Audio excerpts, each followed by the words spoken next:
not sure about how it relates to the three principles. Something we can talk about, Vincent? Fear, dropping into the feeling of our true nature. Sheila, to the intention of what's being said.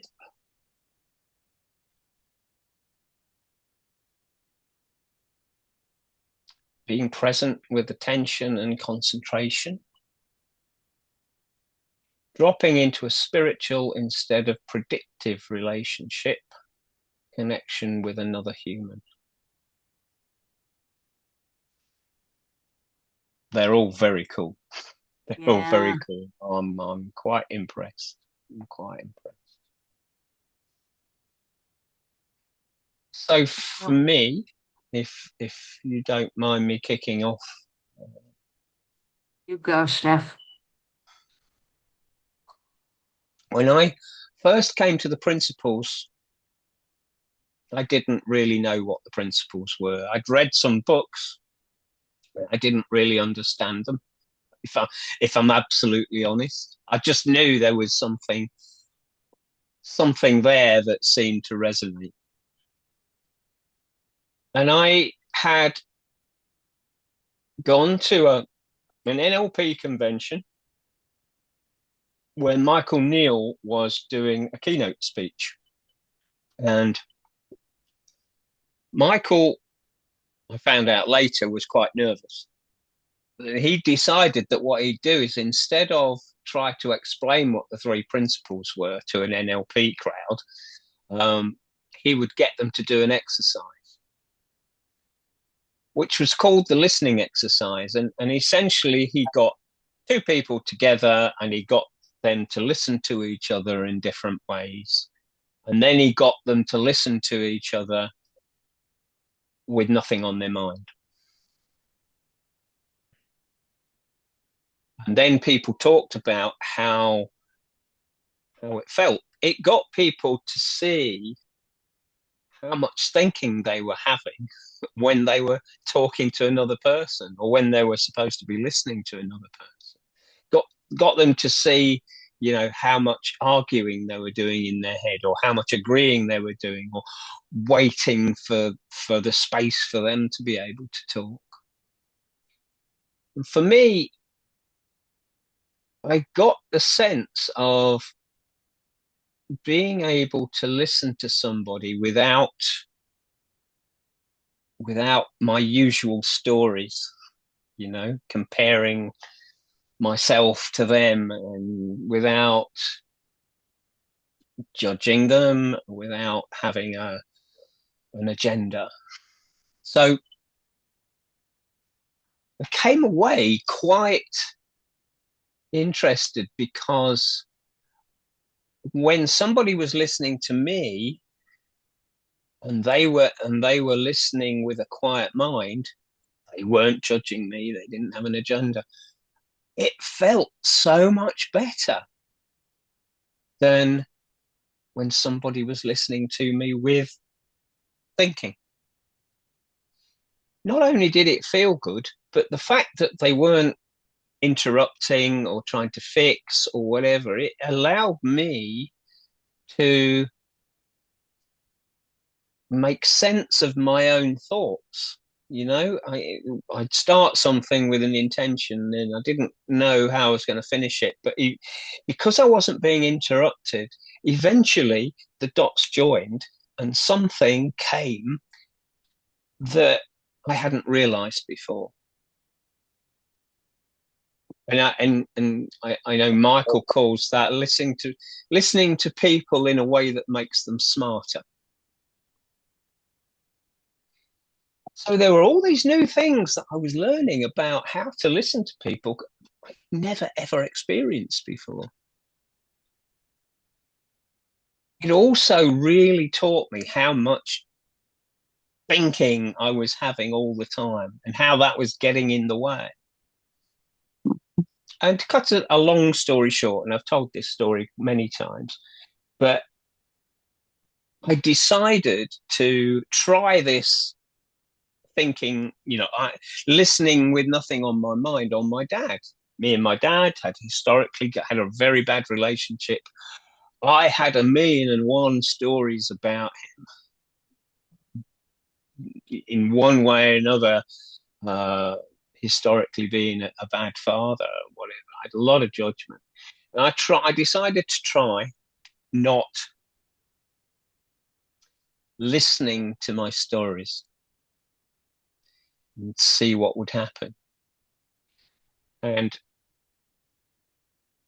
and again, I could go on for a long while, but when my stories were out of the way, when I realized that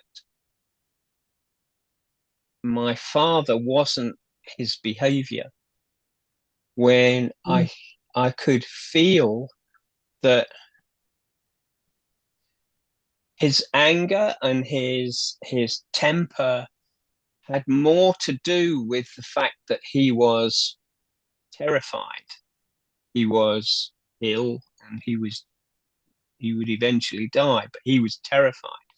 When I could feel that, when I had a clear mind and I had nothing in the way, I had a connection with him that I'd never had before. And I got a sense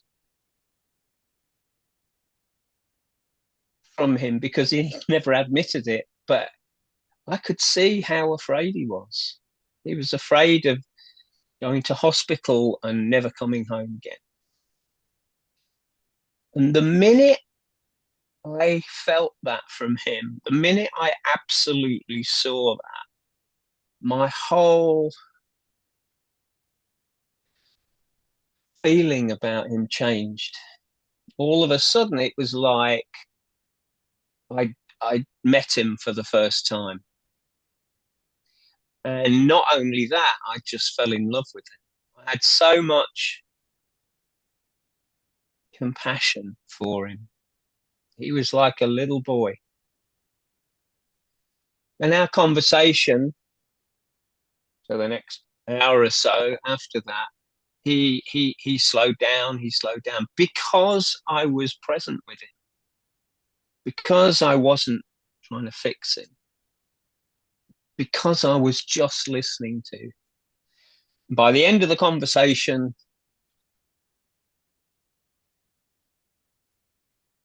he was in a really quiet place too.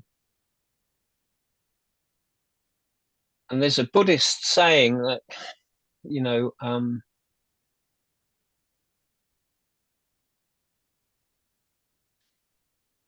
something called transmission. We don't make people feel something. We can't give them a feeling. But when we're in that quiet place in ourselves,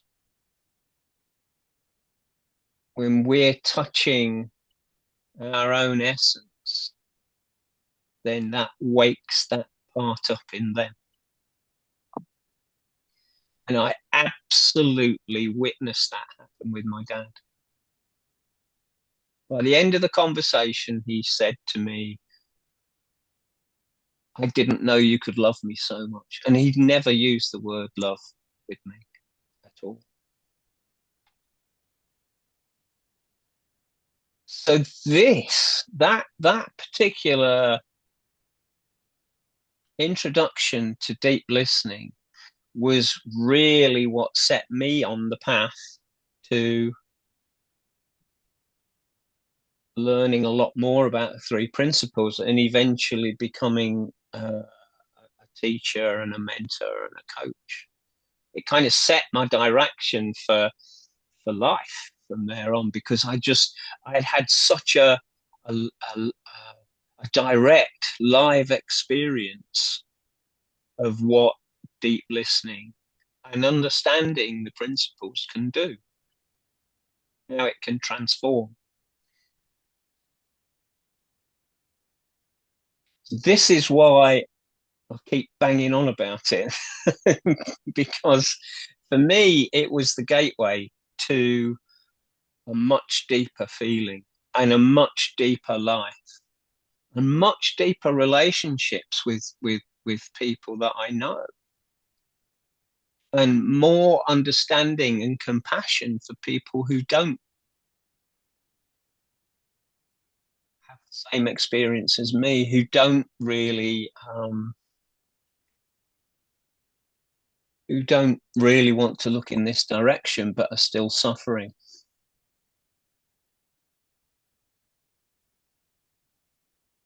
So, as Mavis Karn says, everybody in the world can do with a good listening to.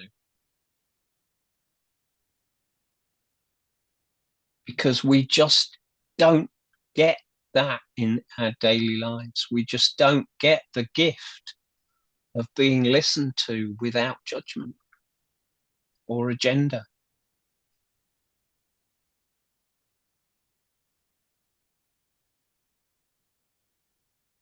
And I think the world would be a much better place if everybody learnt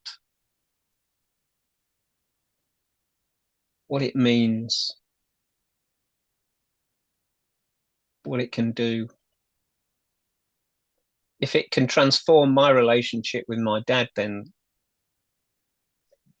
that's why the Ukrainians and the Russians got on with each other so well in Prague.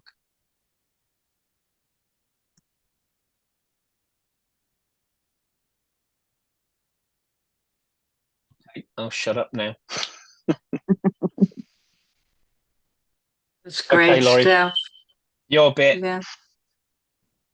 Yeah, it's interesting. I don't even remember how, because Steph and I have done programs in the past, and I think this is a guess on my part, because this was like a few months ago now, at least a month ago, when I had this feeling like I wanted to do this again with Steph, because I was feeling like I miss being listened to at that level. When you're out and about, and I notice that I feel, this is going to sound really weird, that I feel more listened to when I'm making eye contact with a toddler in a grocery store. Mm.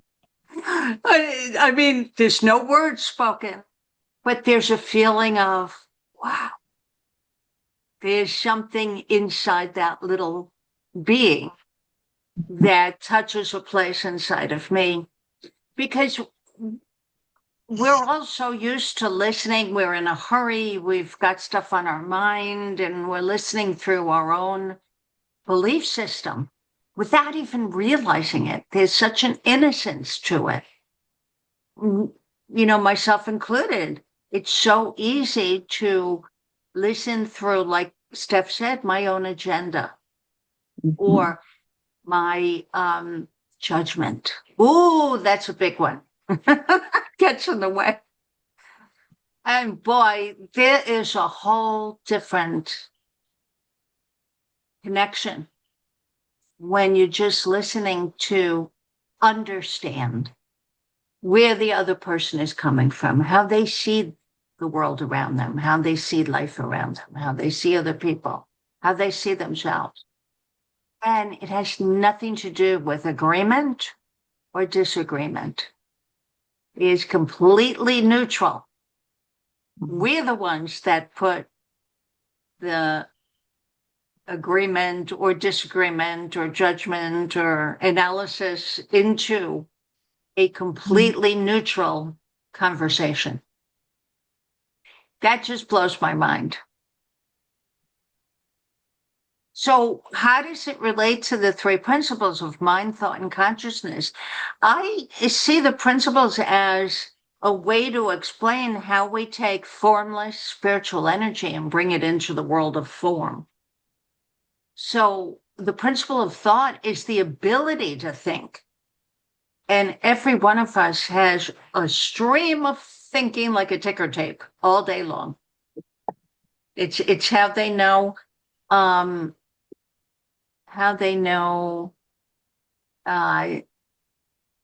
they're alive, right? When people are hooked up to machines in in the hospital, one of the machines is that there's brain waves happening, there's thought happening. So, yeah. And I'll be quiet now because I want to know what Iwan has to say. You got your hand up, Iwan. Yes, Hi, yes, yes. Ivan. Hi, hi, Stef. Hi, hello. Beautiful to see you. I learned a new word yesterday. Enjoy. Enjoy. Steph, you know, we have been talking about me and my procrastination and my self-doubt and pushing everything in front of me until 11:59 and then doing it the last minute until noon. And yesterday I realized, why not enjoy the experiment of life instead of being afraid, doubt myself? And here is, I was online on the listening summit 2 weekends ago, and I wrote here, show up and respond to what shows up. And the first time I heard it was on the online course with Michael Neal back in 2010, 11 or something like that. And he was on that summit. And on a panel conversation, he was sitting on the sofa, and Katerina Fisserova was sharing something, and the camera zoomed in on Michael. And I saw him showing up, really showing up. His whole being was there, listening. I have never seen it before. And I was just, wow. And it was him enjoying Katerina.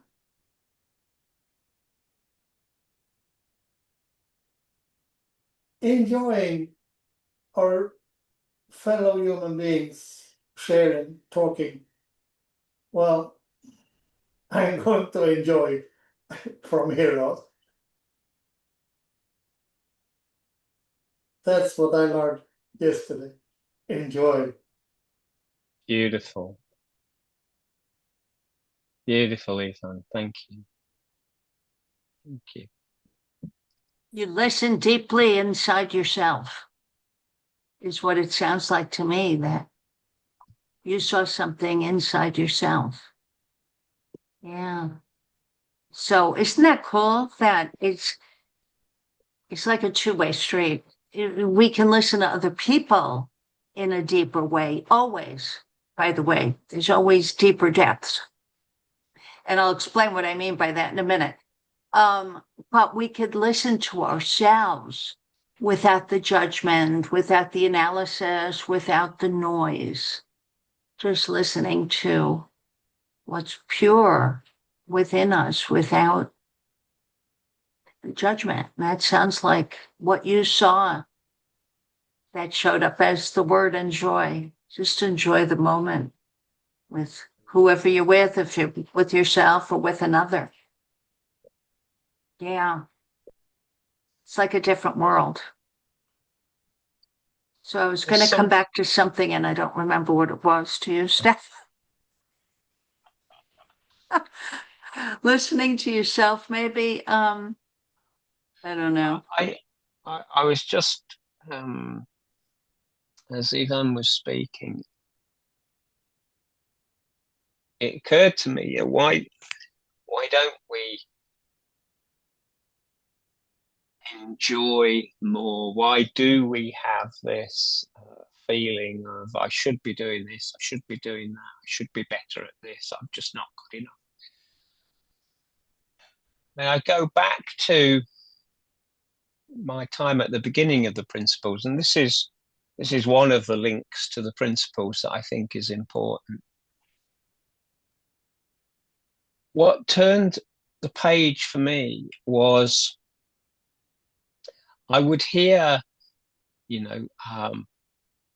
so don't pay attention to your thinking. Don't pay attention to the stories. And I had a question. Why?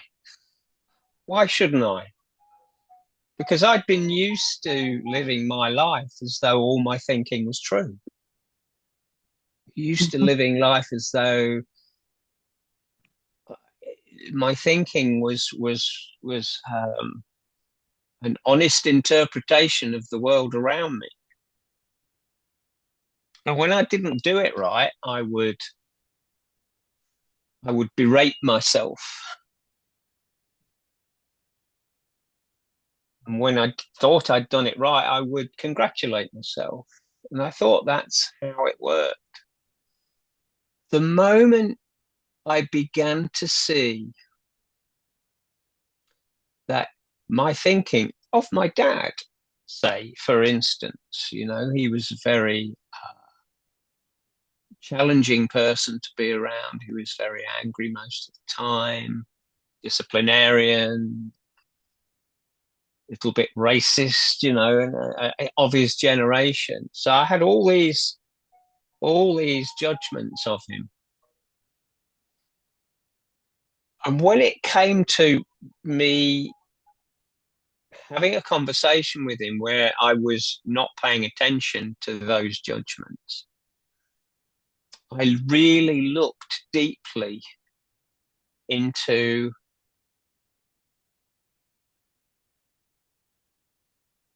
why do I have so much respect for my thinking?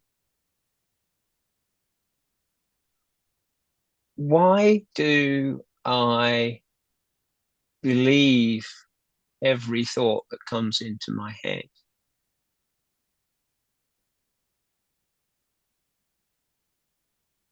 And I've recently seen a quote from Sid that like brings me back to this moment. It gives me a good reason why I shouldn't. He said, "It doesn't matter what you're thinking, you're wrong." Because the thinking I was having about my father, and the thinking that I have every day, every moment of the day, is coming from my conditioned mind. It's coming from my ego. It's being filtered through all the other beliefs and limiting thoughts that I've had ever since I was old enough to think.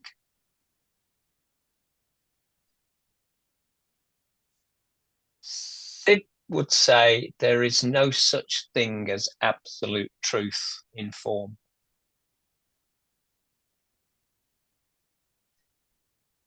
That one took a little while to sink in. We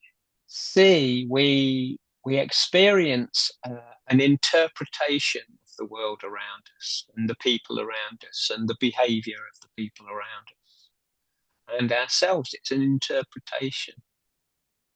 And it's a massively limited interpretation. Because not only is it coming through the filter of our conditioned thinking, we can only ever, from a neuroscience perspective, actually take on a very limited amount of the whole truth, the whole facts, the whole data that's available. So the mind does a trick. It takes a fraction of what it knows, and then it makes the rest up. it takes 4%, something like that. 4% is what we can actually access, and then makes up the other 100% with assumptions. So what Sid was saying was, nothing we think is true. It's always coming through a filter. It's always coming through assumptions. Brain is trying to save a certain amount of energy, so it makes everything smaller so that it can function. There is no absolute truth. So I remember having these deeply held beliefs about my dad. And when I began to question those, when I began to see that they could never be the whole truth, I was only seeing my conditioned version of it, I began to have a different relationship with my thinking. I began to have a lot less respect for it than I'd had before.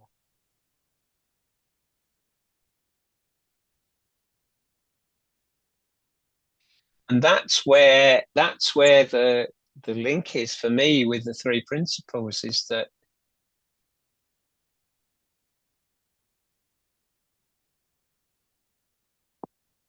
when we have less respect for our thinking, and when we don't automatically believe everything we think is true, that leaves us with a whole new set of possibilities. It leaves us with compassion for the other person. It leaves us with curiosity rather than judgment. It leaves us wanting to find out more. So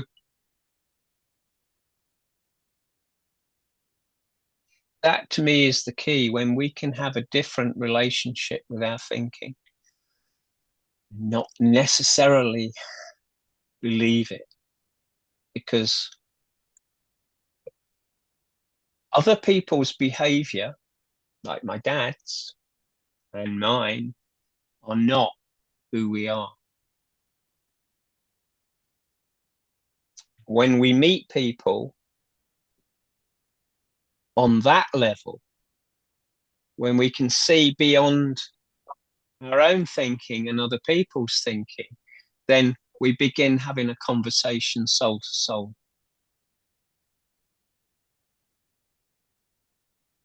And that's what deep listening is.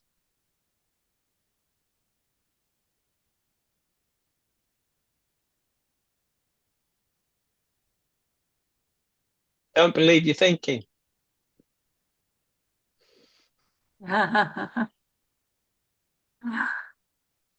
Yeah, you know, it came to me listening to you, Steph, was the thing I forgot, which came in one ear and out the other. It was a thought, a momentary thought, and I lost it. And then it came back to me while I was listening to you. That's how thought just circulates, flows. And when you don't pay attention to it, it's not a big deal. It's literally not a big deal. But it did come back to me, which was, this is really funny, I think. Some of you know Jack Pransky and the fact that he calls it PDL, perfecting deep listening, because no one is ever going to be perfect. No one is ever going to be perfect at it. And so knowing that, we all want to go deeper. We all want to go deeper with ourselves, with other people, with less noise in the way. And I say, let's do some pairing exercises right now where you'll get into your own private room with one other person paired. And we also will, we have done this with 3 and up to 5 people. And that's interesting. But right for today. And when you get in your room, pick A or B. A will start off as the speaker. What should we say? 2 minutes or 3 minutes, Stef? Do you have a preference? 2 minutes is enough, I think. Yeah. Yeah, 2 minutes. And I'll keep an eye on the clock. And we'll let you know when to switch after 2 minutes. You want to give them the question to talk about, Stef?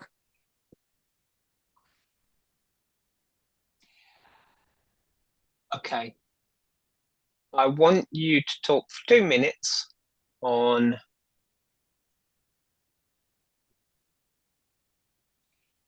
remember a time when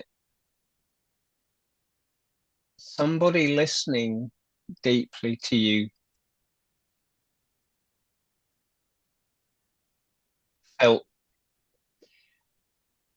felt different, and how did it make you feel when you were really truly deeply listened to? There's 2 parts. Second part is really key. How did you feel being listened to at that level? And it could be a teacher, a parent, an aunt, an uncle, somebody who's never heard of the 3 principles, somebody who's never heard of deep listening, somebody who never heard about listening without your own noise. Doesn't matter. It's how you felt and what that was like for you. Okay? Any questions before we head into our little rooms? Each person speaks for 2 minutes. We'll tell you when the 2 minutes is up. All right. And there is 12 of us, so I'm going to make 6 rooms, which may mean that we'll wind up in one of them. Not sure how to do that. Well, we don't necessarily want to be in a room, do we? So Right. So I guess I should assign manually. Mm-hmm. Create 4 rooms then. Right? That's no. 5 rooms. 5 rooms is 10 minus Stef and I. There we go. Yeah. Okay. Assign.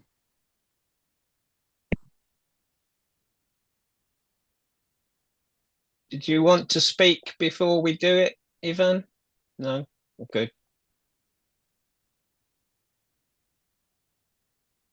Yeah.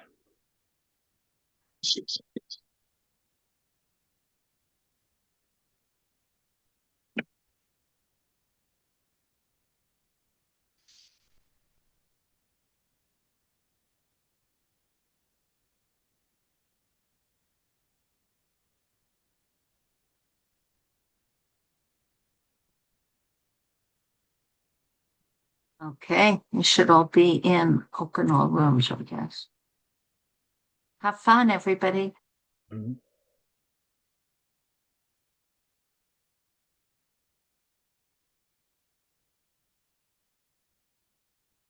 Looks like it's working. Yeah, well done.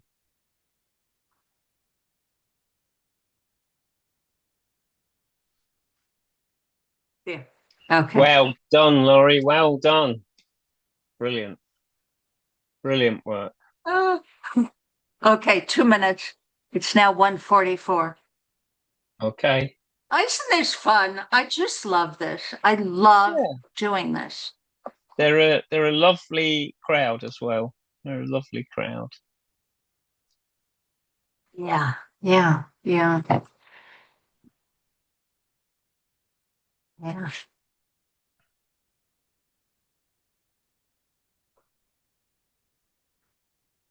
And then I thought I would put, it still says 1:44.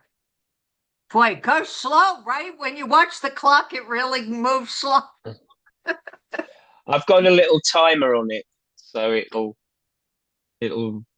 the alarm will go off Oh, in there's 2 a minutes. timer on it? No, I've got a timer on my phone that's timing it. Oh, I'm looking at the time on the computer.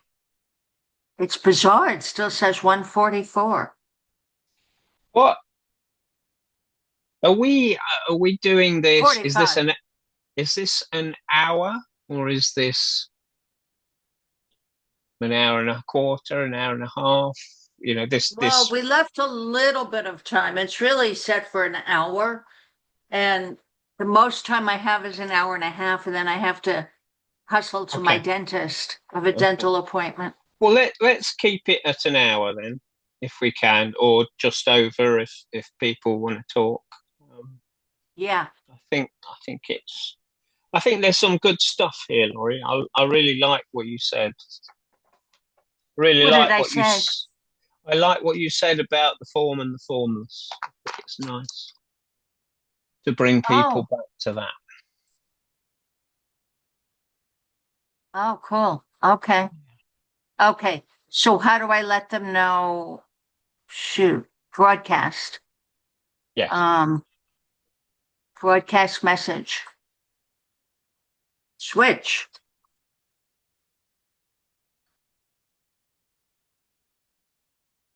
Time to switch. Broadcast. Woo! You cracked it. Crack the code. So that was 45. Let's see, 44, 46. So at 1:48, we bring everybody back in. I wrote in the chat, send an email or Facebook DM to me or to Stef if you'd like to be part of a 4-week series of paired deep listening practice. We'd like to begin in a few weeks. Mhm. Well, we can talk about that as well, can't we? Yeah, we'll talk about it and then I'll put it in the Yeah. chat Right at the end. Yeah. at the end.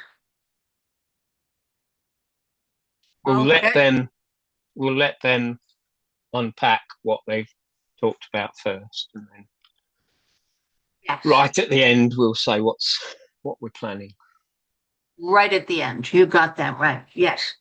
And my question to them when they come back in under a minute now is what was it? What was your listening like? What did you notice about your own listening? Yeah. Yeah, I love that. And we didn't really talk about, be aware of your listening, which is what I like to have the first one. They don't know that they're not focused on their listening. Hopefully they're focused on listening. Okay, broadcast. Bringing you all back in, bringing everyone back in now. Broadcast.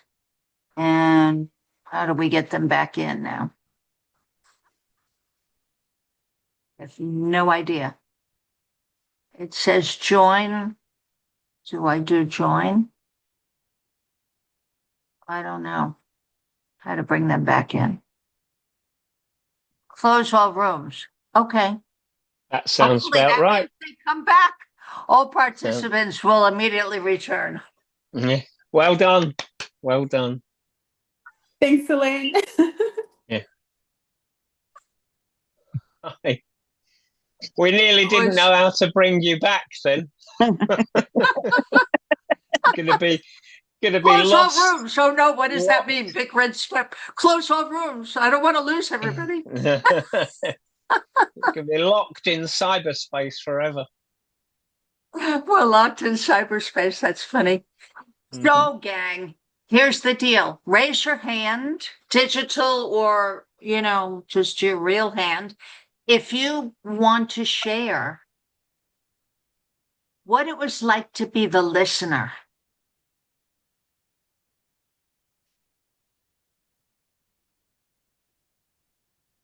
Mm. Take a moment to reflect. I saw Nice. Zia's hand up, and then I saw Martin's hand up. Zia? Yeah, why not go first? Let's jump in. I enjoyed it, and very selfishly, um, I had no responsibility in there other than to keep my mouth closed and to listen.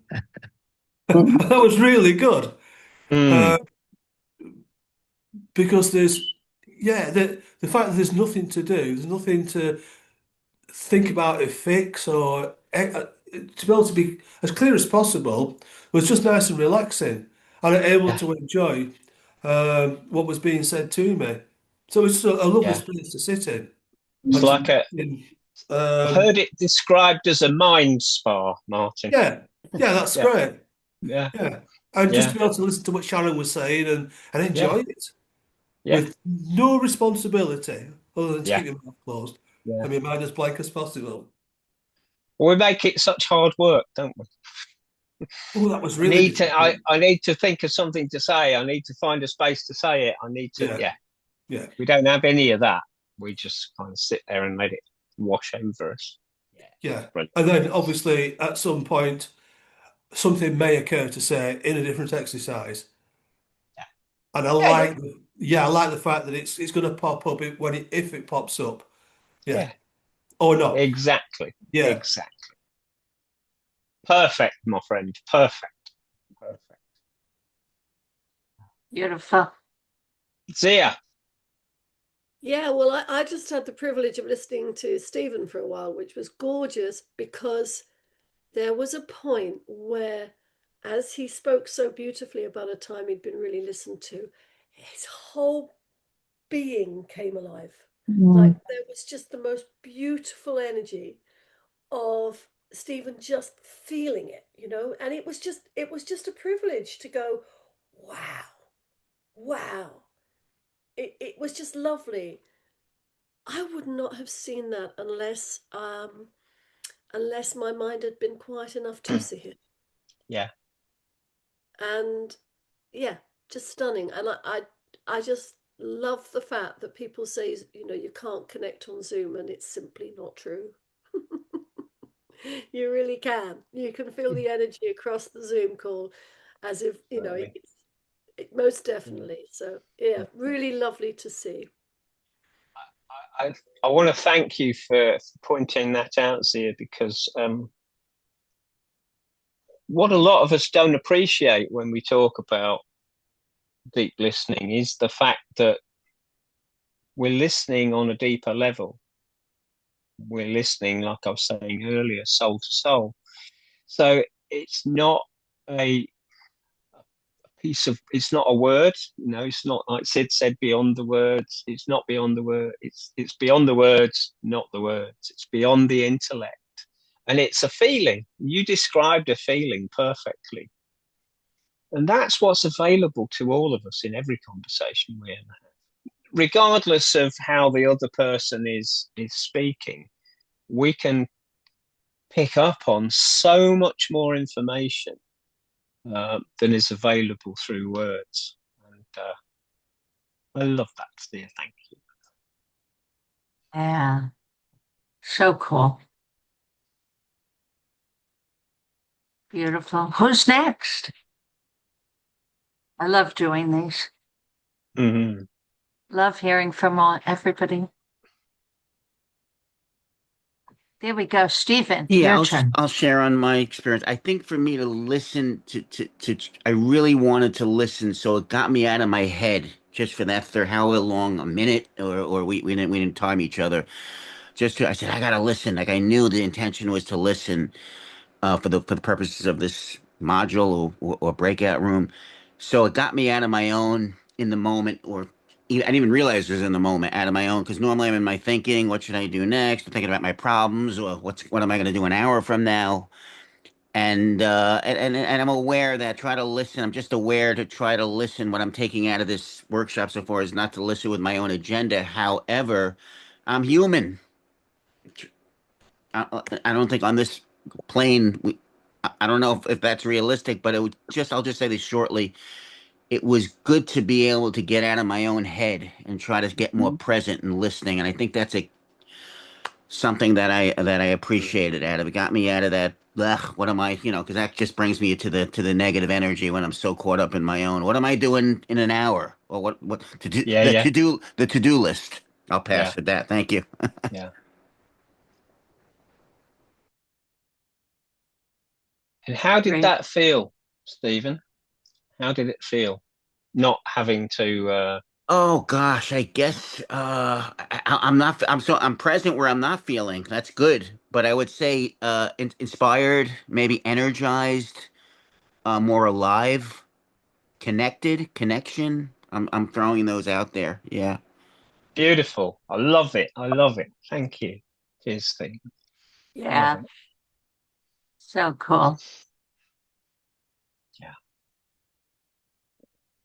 It's the experience. Vince, you're on next. It's just so great to have the experience of being totally present, listening to the other person. You have to unmute. Yeah. Um, I I realized when you asked the question about, I don't really feel like I've been listened to very much, honestly, in that kind of a deep way, other than in these kinds of exercises that I've done throughout my whole professional career, you Mm-hmm. know?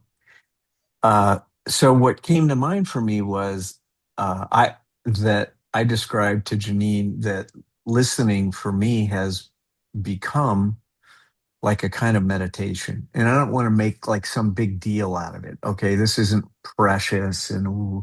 It's just it's just like I drop out of my thinking because I'm a like Lori, like you, I don't know anybody, maybe others on here. I'm a psychotherapist too. And it's really easy for me to get caught up in I need to help the other person. I need to say something brilliant. I need to point them in a direction. And when I do that, I get so jammed up.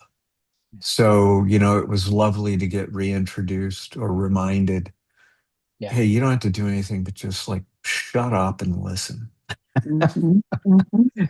And Right. it's just such it's a nice feeling when I do that. And I feel like pretty certainly I changed Janine's life. It's obvious. It's obvious, Vince. But I know what you mean because when I first became a coach, I thought that there was people were paying me to help them get somewhere that they wanted to go. And I was the one with the responsibility of getting them there. And so constantly I would have where do I go next? What's the next question? What's going to get us where we need to go? And that was so painful. I nearly gave up. Mhm. I nearly gave up coaching. And then somebody told me, stop doing that. Stop doing that. That's not going to help. You literally need to have no outcome in mind. You need to have no uh, agenda. You need to hang out in a place where the questions you need to ask, if they want to come from somewhere else. Mhm. And they can often be really weird questions that seem to be irrelevant. But I find so much more often than not, if a question pops into my mind while I have a quiet mind, the client will say, "How did you know that? What? What? That's exactly. You nailed it. You nailed it. How? And it often becomes a game changer. And so it's kind of to me, I've learned to kind of hang out in that place of not knowing, because often the really cool stuff happens when you're not looking for it, and it takes you to places that are so much better than you thought you needed to go. It's like really magical, you know. It's so much easier than I thought it was. Oh, and enjoyable, easy, Yeah, enjoyable. yeah, Yeah, where there's no thought and being in a place of not knowing is wow. yeah, It's so comforting. Sheila's yeah. got her hand up, and I just want to say, after Sheila, we're gonna have to head out. We have appointments lined up, but I'm also going to say one thing before we hear from Sheila, which is Steph and I want to keep this going. So I'm going to send you a chat just to send to either my email or Steph's email or our DM if you want to be notified. In a few weeks, we'd like to start like a 4-week series where we do lots of breakouts so that you get the feeling, because it's in the feeling of just being in our innate health. We get to And seeing go. the person in front of us in seeing them from the perspective of their health. We get to go a lot deeper on our principles journey. Us too, you know, we love these because we get to see so much more, you know, and it's my favorite thing to do. It really is. Yeah, me too. So Sheila, You're on. I was speaking with Elaine in the breakout group, and the thing we both kind of hit on towards the end was being in a state of love. And I noticed more recently when I was in a conversation of someone, if I'm more self-conscious, more in my head, then you're reacting. But then when I constantly switch to a place of love, then it's not so much personal anymore. And you're able to respond and engage and maybe even be curious. And so I think the state of love is really a difference, because now I'm just like, I wish I was in a state of love at that moment, because there's so much I would have done differently to engage in that process. So yeah. Well, you've really described that really well, because for me, I've made up, I think, that state of love, when we go before our thinking, underneath our thinking, when we go back to our essence, when we're present, that's who we are. That state of love is who we are.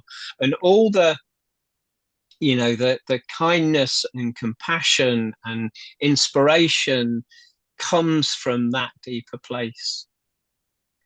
So how you described it was absolutely perfect for me. I know in my relationship with my dad, I just fell in love with him because I was in that deeper place. And that fills me full of hope. Full of hope. Yeah. If we can do a little bit more of that, we can change the world. Bless you, Sheila. Thank you. That was great, Sheila. Is it possible for me to just say 2 words or 3? You can say as many as you like. When Vince kind of was joking about he made a huge difference in my life by listening for that 2 minutes. We needed 3 minutes each. 2 was a little short. But in fact, I told an experience of something from long ago where I'd been very depressed, and in the telling, the feeling, it brought tears because of the person who listened to me. It brought tears behind my eyes that I hadn't experienced in 25 years. Wow. I didn't know that it had such a deep effect on me, that that person had come and listened to me. And it pulled me out of not getting dressed all day, just because they so deeply listened to me. So even that 2 minutes was super valuable to me. So Vince was right. He did change my life in that 2 minutes. So thank you for that experience, Vince. See, that's what's possible when we touch that space. Anything is possible. Anything is possible. And it's not necessarily being done to us. We touch that space in ourselves, and that changes everything. So, bless you, Janine. Thank you. That was Thank lovely. you. Thank Yeah. you both. This has just been wonderful. And Lovely. what a great experience, and what a great introduction. Thank you. Thank you. Thank As, you. as you can tell, Laurie and I are really, really passionate about this because we know what's possible. We know the transformation that's available for all of us. So bless you. Bless you. Bless you all. I have to admit something. Listening to Janine, my eyes got wet. Yeah. It's like we passed the feeling along. It's so cool. Yeah. Yes. Exactly. And I started something on the chat because I didn't catch about the email or the Facebook. So I just said yes. And now a whole bunch of other people have, but you said you want us to either email or Facebook you if we want to be part of the 4-week experience. So I'm just repeating that. So okay. I think what we need to do is make a note of all these people that are interested, and then we'll see if we can contact you. We should have all your details anyway, shouldn't we, Laurie? Yeah. Say that again, Stef. I say we should have everybody's details, shouldn't we? Yeah, we should. Yeah. And if you don't hear from us in a week, contact us. I think that's probably a good way. I guess everybody here wants to be part of it. That's really great. Yeah. So great. And it's okay to invite others? Oh, yeah, absolutely. Yes. Absolutely. Yes. Absolutely. That's my goal in life. It's to share as much as I can about this because it'll change the world. Like Steph said, it'll definitely change the world if people can listen to each other. I mean, like in Prague, people in Israel, people in Russia, they're bombing each other in the world, but they can love each other in a room. I mean, it's incredible. So incredible. In answer to your question, Anam, we will. We don't know the details yet ourselves, so when we've created them, we'll let everybody know. Yeah. Sounds good. Yeah. Okay. Thank you. Love you guys. Love you guys. Thank you so much. Love you guys too. Bye. This has been beautiful. Thank you. Bye. Thanks. Bye. Bye, everybody. Thank you. Thank you, everybody. Love you. Lots of love. Thank you. Thank you. You too, Janine. You too. Yeah. And did you see Jan on with her husband? So Jan is married to Brian, Oh yes, I saw a couple on a sofa. Yeah. So Lori and we met. Jan and Brian met you, Lori, at Deep Listening with Jack Pransky, and they live in Portland. I live in Wisconsin. So I'm not married to Brian. So, but Jan is. And so anyway, it looks like they're going to be back because I emailed you. And so anyway, I'm just clarifying. So thank you both so much. Bye-bye. Great meeting you. Yeah. I'm going to try to. Yeah, Lori, I have fallen in love with you back then in Boston, and I might not have attended things